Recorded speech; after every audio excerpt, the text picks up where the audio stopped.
Welcome back here today on the beautiful campus of Florida Panhandle Technical College. Another in our series of community affairs. Here today with Sunshine Spears from Emerald Coast Hospice. We're talking about National Social Worker Month. It doesn't take a lot to look around and identify those social workers in our community, whether it's at the health department, your local hospice, the hospital, ARC. I'm sure that there are many organizations, Council on Aging. There are many organizations who employ social workers as part of the fabric of what they do every day. This is an opportunity, and Emerald Coast Hospice is going to take advantage of that opportunity to say thank you to those social workers. I know that they're going to do something special for their own. When we come back, we're going to let Sunshine Spears from Emerald Coast Hospice talk all about National Social Worker Appreciation Month. We'll be right back.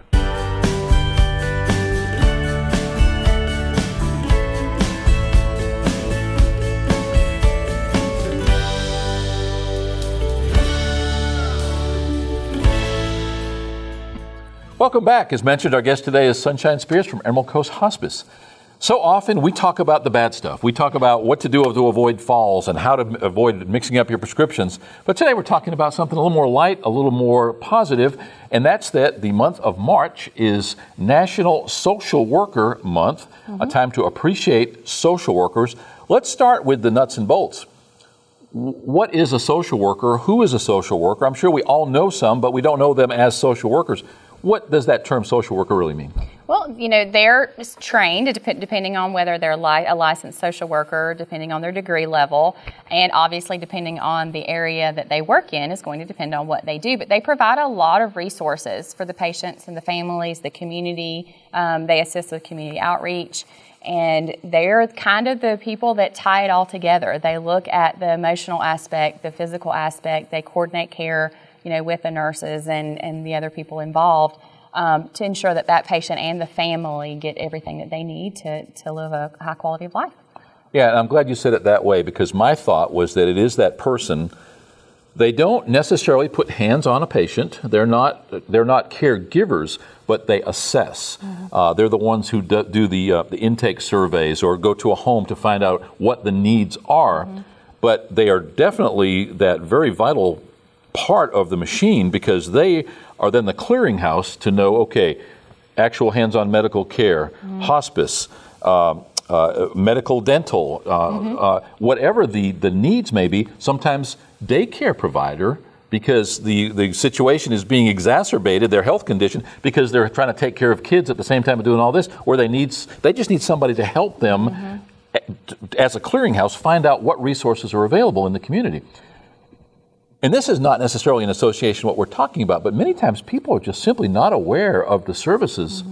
There's a huge number of organizations and obviously commensurately large number of people who are there just waiting by the phones literally every day, waiting for somebody to say, I need your help. Many of these at low or no cost, many of them, or most of them probably covered by insurance, certainly Medicare, Medicaid. This is your opportunity as Emerald Coast Hospice to thank those social workers. In your case, you actually have some working within your organization, right? Yes, we do. We have 3 social workers that work out of our Marion and our Chipley offices. And, it is really an honor to work with them every day. The things that they're able to help us do and coordinate to ensure that those patients and families get what they need.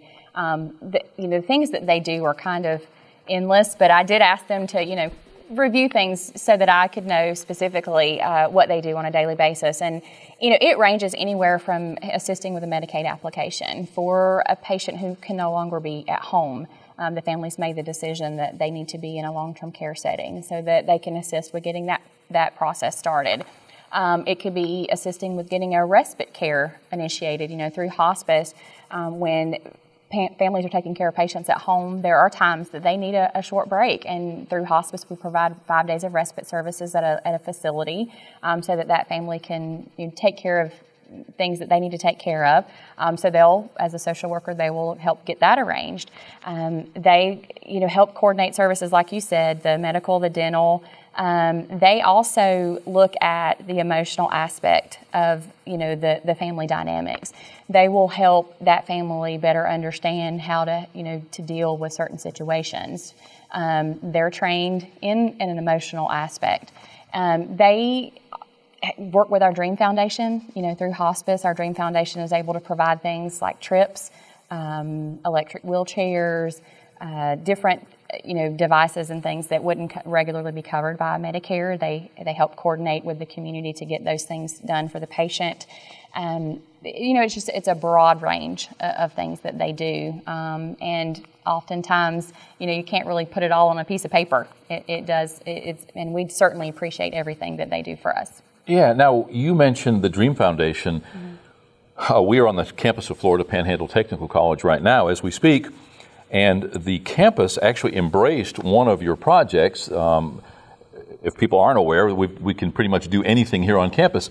And you had a patient at Emerald Coast Hospice, and his dream, he had a not such a good prognosis, and his dream was to restore this old truck that he had, and they brought it here to the campus, and over a period of months, from upholstery to woodworking to electrical to auto mechanics and auto body, they actually rebuilt the truck, and we had a big celebration, a big ceremony here. We presented the truck to him. So I'm intimately aware of that part of it. But you mentioned helping to fill out forms. That's something that really gets my attention. There's a lot of people out there who go without simply because they get frustrated and don't fill out a form. I know on the Affordable Healthcare website, that was pretty tough for a while. I know it has been improved, obviously, but sometimes you just need somebody to hold your hand, and especially as we get older and more confused and our memory's not so great, just having that person who does that all the time makes the difference in somebody being able to get services that they're qualified for, they will get at no cost, and unfortunately not because they get frustrated trying to fill out a form. How do we even find out those people are around? Well, a lot of people have access to a social worker, whether you're in, under hospice services or home health services. There are community outreach, life management. I know, specifically here in Chipley, I'm not as familiar with, but I do know in Marianna they have services there. You could even check with your local health department to see if they have a social worker. A lot of insurance companies now hire social workers to help. United Healthcare, have social workers associated with them when it comes to helping get the referrals started or getting, someone referred to a community outreach, like a senior citizens program to provide Meals on Wheels or bathing, and or our social workers even refer to pest control agencies at times. If the patient's in a home that has a need where that's concerned. I have to brag. We had one of our social workers recently. We had a family whose loved one was on our services and had passed away. The family didn't live locally, but the patient had 3 cats. And that was the daughter's worry was, how I want my mom's cats to be taken care of, but I don't live here. And we had our social worker. Next thing I know, she's back in her car and she's got 3 carriers with 3 cats, and she's trying to make a way for even after the patient had passed. And so, they really, really are just wonderful people throughout. And I can, speak volumes about our social workers. We have Kristen Roberts and Jerry Ann Thompson and Kim Lee, which is, I believe, here from the Chipley area.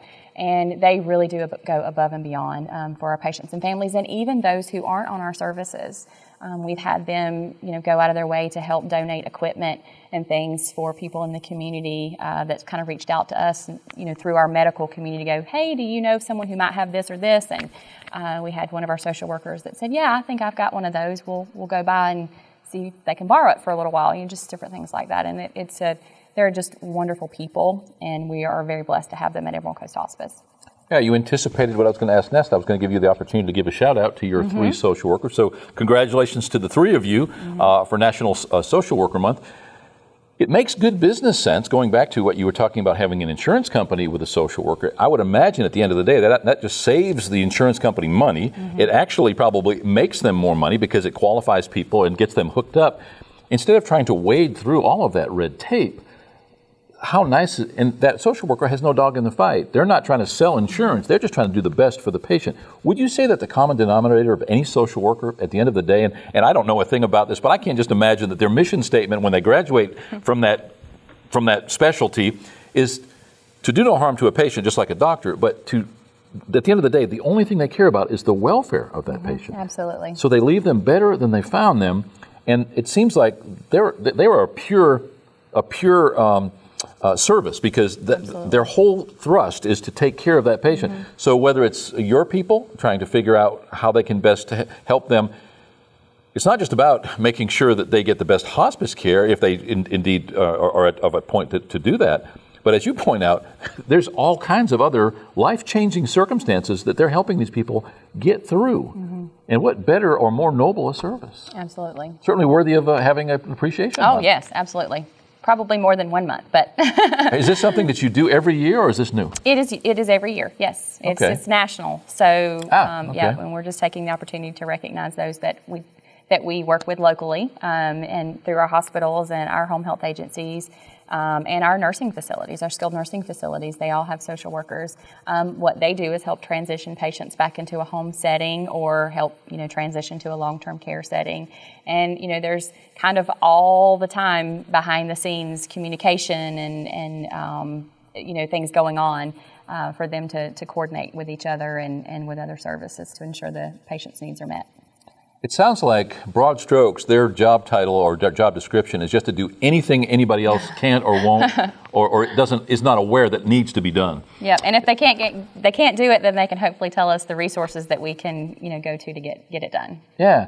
Well, congratulations to all three of them. Please extend those wishes. Absolutely. Thank you. For us. You're going to do something special for them? We are. We try to do, obviously all of our employees at Emerald Coast Hospice are special all the time, but we do take the opportunity when these events come up, or when these special times come up, to recognize them individually.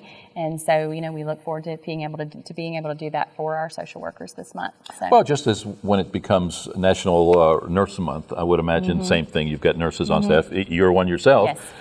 And at that time, you give that special recognition. Absolutely. Thanks for being here today, and thanks for caring enough to want to say thank you. Many times employers think, well, I gave you a paycheck, I don't need to say thank you as well. And and many times that's the frame of mind. And you couldn't argue about that. I mean, it is. You are paying them for their services. Have a nice weekend, and then you come back on Monday and do it again. But it's nice to see a business or a company, an organization such as yours, take the time to say thank you. So, again, thanks for all that Emerald Coast Hospice does, and we look forward to hearing from you next time. Thank you. Here today with Sunshine Speers from Emerald Coast Hospice, talking about National Social Worker Month. It's the month of March each year. So if you know a social worker, and if you don't, ask them if they are a social worker. There are a lot of these people in our community. You don't really know what they do, but if any of that description seems to fit them, ask them. And if so, wish them a happy Social Worker Month. Best to all the social workers in our community and our extended community. Without them, it sounds like a lot of things just wouldn't get done. A lot of pieces wouldn't be lined up. And there's a lot of people that need a lot of things. Sounds like these people expedite just that. We'll be right back.